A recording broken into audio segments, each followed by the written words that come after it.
Alright, Schlockmeister fans, going to watch an obscure one from my VHS collection. On DVD, it's The FANTASIST. Let's check it out.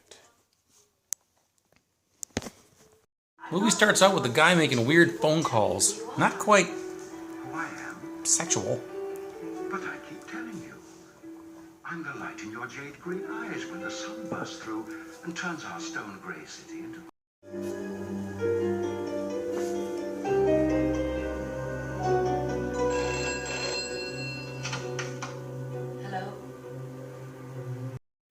The next thing we see, that woman who was on that phone call is being attacked by somebody. This is Patricia. She just inherited a farm from her uncle. Good of you to think so highly of me. There's nothing I'd rather do than help you run the farm. But not yet. I feel I'm not yet quite ready for the farm. She's taking a teaching job. Nice transition here as they cut the ham. We see that woman from a little earlier. Patricia's moving into an apartment in Dublin. Are you a virgin?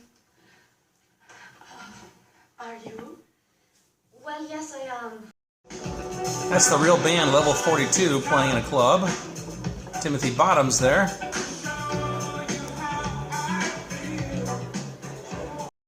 He's her neighbor, Danny, and he's interested in her. But still. Tell me how you discovered where I live. I moved in upstairs before I met you.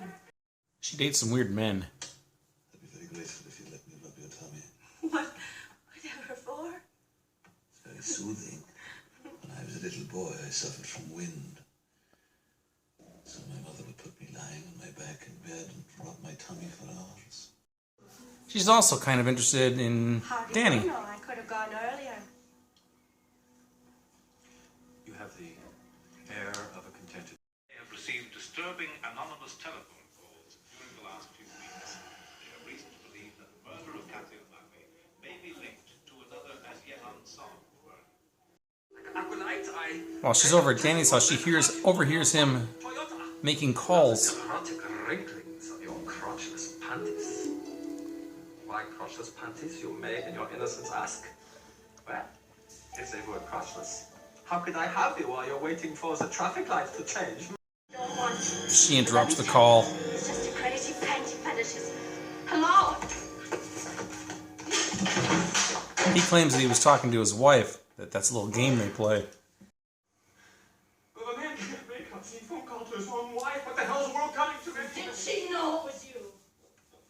She thought it was about being an osteopath. Patricia heard her terribly. She knew the truth. That's why. Anyway, she goes to visit, I believe, a friend of hers. I don't think this is her roommates. And we've got a victim. Another victim. As worldly as he might be. For what it's worth, I can't imagine Danny being capable of murdering anyone. We don't, at the moment, have enough evidence to suspect him of being the murderer. I don't believe so. It was the voice of a superior newsreader or a lector in a cathedral. She and Danny go to the horse races.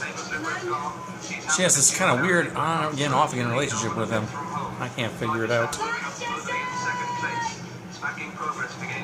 You even talk of goosebumps. Sit on this on me. You got a lot of nerve after misleading me the way you have. It was Uncle Lard this, Uncle Lard that. Danny, don't. Please don't.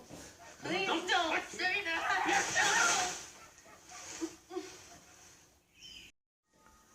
This is the police inspector.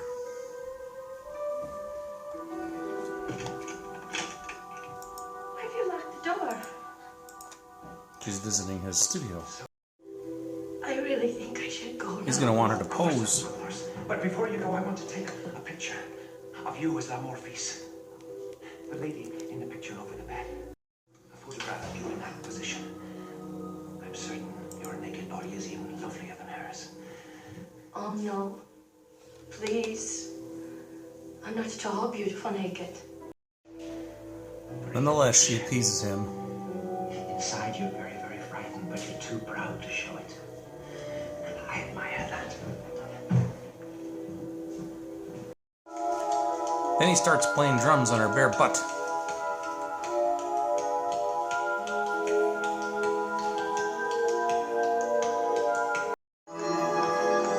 Which eventually leads to them going all the way.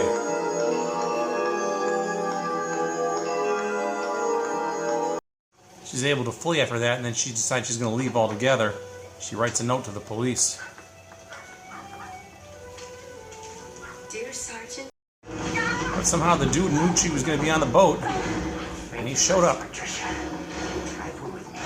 You drank my wine and promised to come back for more. It's too late now, isn't it? Now they struggle as she kicks him, and he falls over the side, but he's hooked. Yeah. I guess he's presumed dead. Man overboard! She kept his boot. That's how our film ends. Alright, let's talk about the movie called The Fantasist.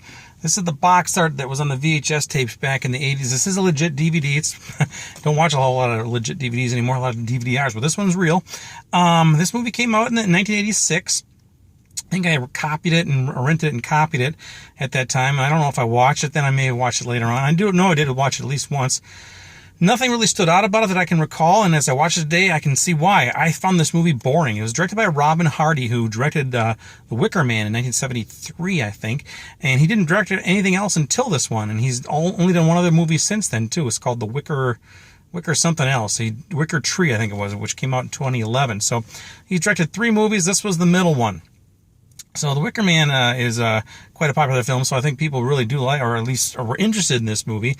There's a lot of reviews on this on IMDb, comparatively speaking, for a film like this, but nobody seems to really like it. I get it. I didn't really understand this movie much. There's a prank caller or some sort of weird caller in Dublin, Ireland, who's calling people, and then there's this coincides with the serial killings that are going on. And I can't even make sense of this if the person who's making these calls is the actual killer. It's never quite clear, in my opinion. We're led to believe at one point that Timothy Bottoms, who's a guy living in the same kind of apartment building with her, might be the killer, and she's kind of like dating him off and on. It's hard to tell. Our lead actress here, Patricia is her name. And ultimately, we find out that it's like a police detective who is the serial killer at the end. He's been following this woman, Patricia, taking pictures of her and stuff, and he wants her to pose for her naked as this famous painting, which she does. She kind of succumbs to him. I think she did it. Basically, she slept with him to save herself, because I think she was fearing for her life that she might be killed, because there were some people who were in that same pose who ended up dying, getting killed, slashed by this guy. So she went, and then after she was done, she ran out and said, "I'll see you next week," or something like that, and then she ran away.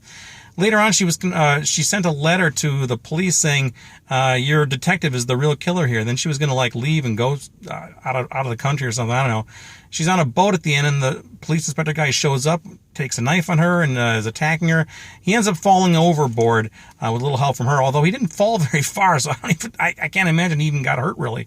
So I don't know. It's just a strange film. Man overboard, last scene in the movie. So anyway, a couple of nude scenes in this movie, including from our lead actress there. I just thought this was weird. I didn't make much sense of it. It was kind of boring. I don't know what else to tell you about it. It is available on DVD, like you see here. It looks like Scorpion put this one out. It's got some intro by that Katarina Lee Waters, Katarina's Nightmares.